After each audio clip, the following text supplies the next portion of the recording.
परम आदरणीय हमारे जितने भी मित्र हैं,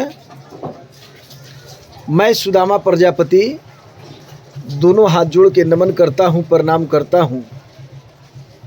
मित्र,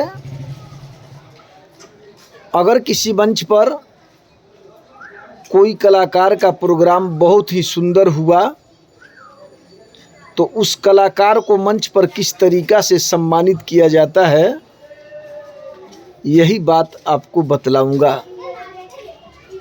जो कलाकार मंच पर सुंदर प्रोग्राम करते हैं उनको शाबाशी देने के लिए मंच पर किस तरीक़ा से उस कलाकार को सम्मानित करिएगा। एक शायरी के माध्यम से कलाकार मरते नहीं दफनाए जाते हैं।